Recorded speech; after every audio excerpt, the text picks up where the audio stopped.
السلام عليكم ورحمة الله وبركاته على أحلى متابعين في الدنيا. عاملين إيه؟ وأهلا بكم من جديد وفيديو جديد. النهاردة بقى جاية لكم بالموديل ده. موديل طبعا سهل جدا وبسيط من طبعا الخرز اللولي. هنعمل مع بعض كوليه 2 دور زي ما انتم شايفين كده. سهل جدا جدا وبسيط. ويلا بينا عشان ما اطولش عليكم نشوف الخامات المطلوبة. وزي ما انتم شايفين كده الخامات المطلوبة طبعا هستخدم في الموديل ده، هستخدم طبعا خرز لولي نمرة 8 زي ما انتوا شايفين كده. طبعا ده عقد واحد فقط هنعمل منه الكوليه ده زي ما انتوا شايفين. هحتاج البنزة والمقص زي ما انتوا شايفين كده، واحتاج طبعا استوبر وكفر استوبر، ده الاتنين كده مع بعض زي ما انتوا شايفين. طبعا عايزه اقول لكم الموديل بتاعنا جميل جدا، بس انتوا اهم حاجه تركزوا معايا علشان طبعا الفيديو جميل جدا وسهل جدا للمبتدئين. هحتاج هنا اقفال، احتاج كمان هنا بصوا، احتاج سلسله، واحتاج حلقات كمان زي ما انتوا شايفين كده، واحتاج خيط سناره نمره 50 زي ما انتوا شايفين. اي طبعا درجه ممكن 60 70 المتاح عندكم دول، بس ما فيش حاجه اكتر من كده. تمام يا امارات. بصوا بقى هنا زي ما انتوا شايفين كده احنا هنعمل بقى ايه. طبعا هناخد حته خيطه زي كل دول اقل من متر خالص. يعني هتقصي متر، بس احنا مش هناخد متر كامل يعني. المتر اظن يعني بيبقى ناقص حته على قد طبعا الكوليه كده زي ما انتوا شايفين. لا تكبري ولا تصغري، تمام. يعني ازيد من 50 سنتي اللي احنا هنستخدمه، بس مش اكتر ولا اقل ولا اقل. تمام. هنا بصوا اول حاجه بقى هبدا اعملها في الموضوع كله. انا هبدا في اول حاجه اظبط الخيط معايا واركب الستوبر. تمام.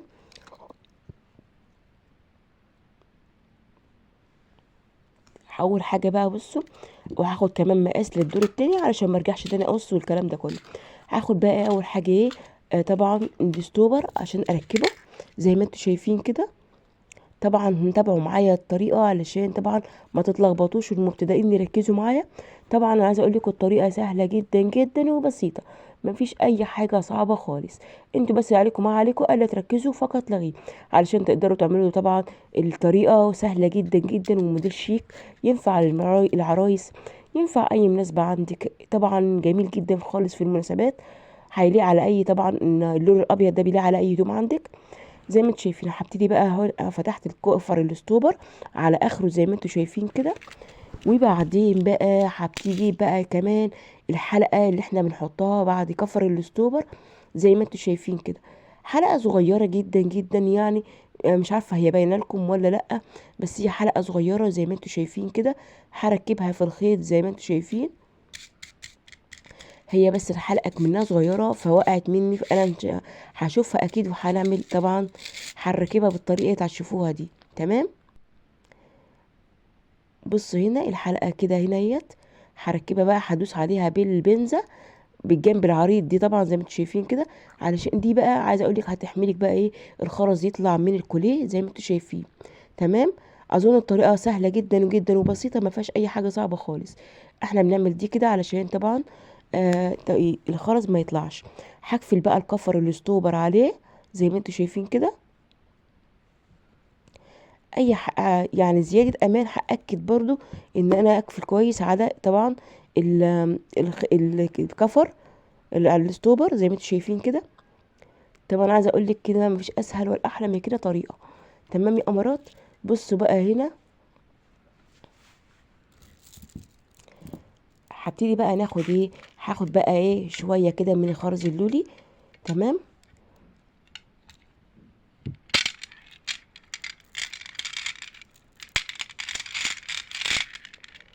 اول حاجه بقى هنبداها، هبتدي بقى اشتغل في اول دور. تمام. هو عباره عن دورين، ممكن تعملي 3 ادوار زي ما انت حابه، بس ده اسمه بقى 1 في 2 يعني. هيبقى الكوليه ده مميز شويه، بحيث ان انت ممكن طبعا تشيل تحط دور لوحده، اي دور لوحده عادي. ممكن تركبي 2 سلسله. تقدري بقى ايه من خلال طبعا الكوليه ده تشيلي واحد وتلبسي واحد عادي خالص. ممكن الاتنين مع بعض، يعني هيكون معاكي 1 في 2. وطبعا زي ما انتوا شايفين كده انا حطيت الكميه دي بقى. انا هبتدي احط بقى ايه على حسب الطول اللي انا عايزاه بالنسبه للخرز اللولي. تمام. ده اللي انا شغاله فيه، ده هيكون اول دور معايا في العقد طبعا. تمام يا امارات. بصوا انا بقى هحط الكميه، اظن الطريقه دي كده سهله سهله خالص اهي. هحط بقى الكميه بتاعتي كلها زي ما انتوا شايفين.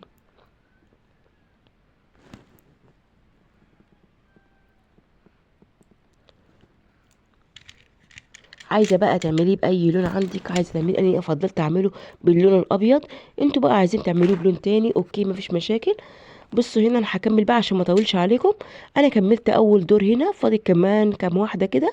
قلت بقى نقفل مع بعض اول دور ده ونقص الخيط بقى ونركب بقيه الاستوبر عشان ما نتلخبطش. زي ما انتوا شايفين كده. المقاس بقى ده بيرجع ليكم، لو انت عايزه تطولي ده بيرجع ليكي برضو. بس انا استخدمت كده في الكوليه ده عقد واحد من الخرز اللولي. تمام. زي ما انتوا شفتوا كده في اول الفيديو كنت انا جايبه ايه، عقد واحد. وطبعا ركبته في خيط تاني خالص زي ما انتوا شايفين كده. وهنبتدي بقى ايه، نقص الخيط الزياده.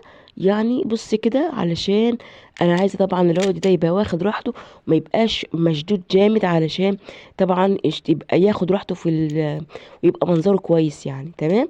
فانت تخليه ياخد راحته على قد ما تقدري، علشان طبعا يبقى معاكي مظبوط ومية مية. تمام.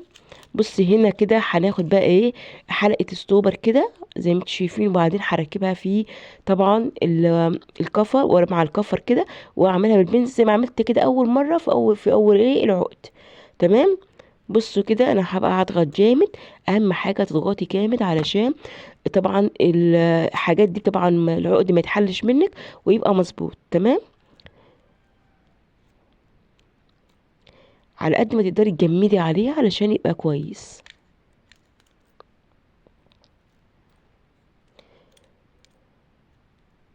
انا بحاول اضغط عليه جامد علشان طبعا ما يتحلش مننا. تمام. بص بقى انا هقص الزياده زي ما انتم شايفين كده. وهبتدي بقى نعمل ايه، هقفل بقى على طبعا الكفر، اقفل على الستوبر قصدي. بصوا هنا ده اول دور بالنسبه لي طبعا الكوليه. تمام يا امارات. هستخدم بقى اتنين حلقتين كده في اول حاجه. بصوا في كل جنب بقى انا هركب اتنين حلقتين بالطريقه انتوا شايفينها دي. هفتح بقى بصي الحلقه كده،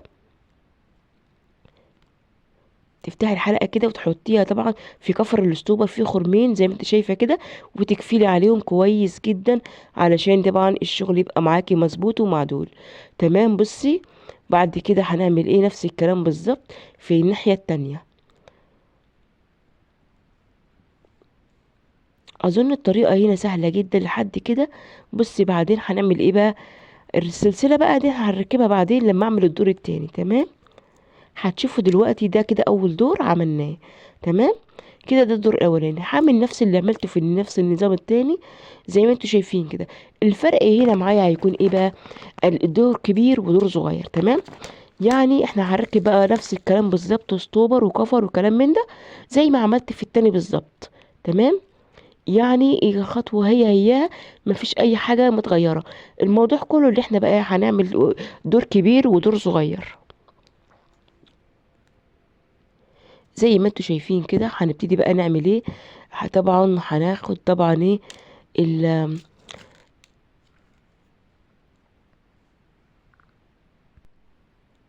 ركبت طبعا. بصوا ركبت كده هنا ايه كفر السوبر.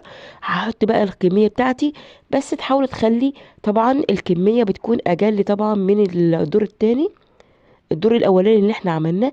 يعني هنعمل بالتدريج زي ما هتشوفوا دلوقتي. وطبعا عايزه اقول لكم العقد ده هيكون، عايزه تطولي براحتك عايزه تصغري براحتك، هيكون في كل الامكانيات. تمام. انا هنا الدور ده صغير، شايفين الفرق بين ده وبين ده، حاجات بسيطه جدا باربع خرزات. وطبعا زي ما انتوا شايفين هاخد برضو نفس الكلام زي ما عملت في التاني.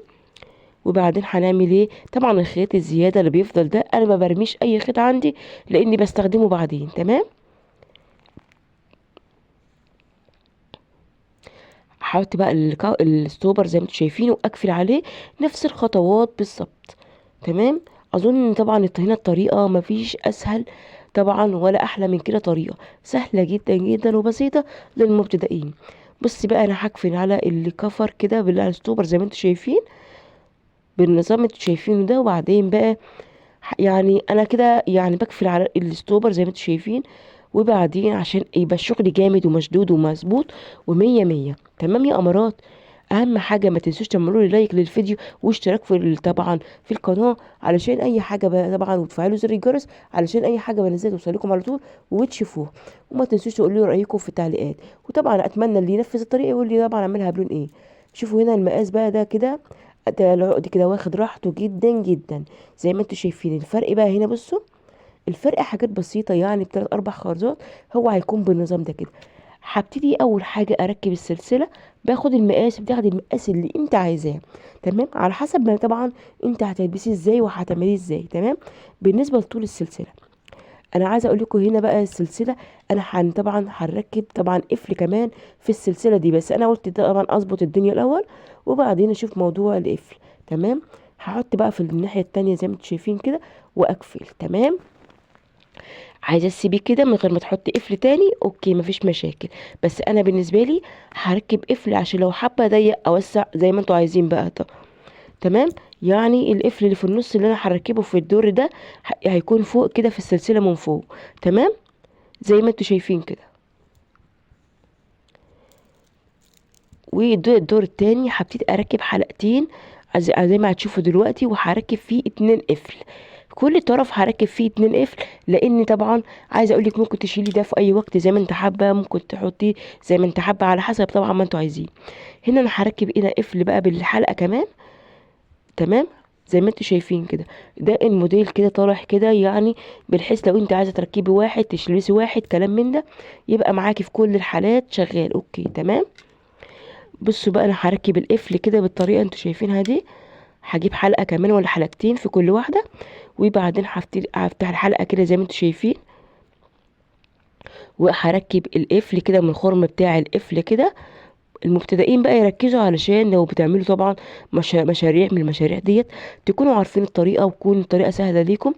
اهم حاجه ما تنسونيش في اللايك الحلو منكم وتعليق جميل زيكم واشتراك في القناه، علشان طبعا اي حاجه بنزلها توصل لكم على طول وتشوفوه.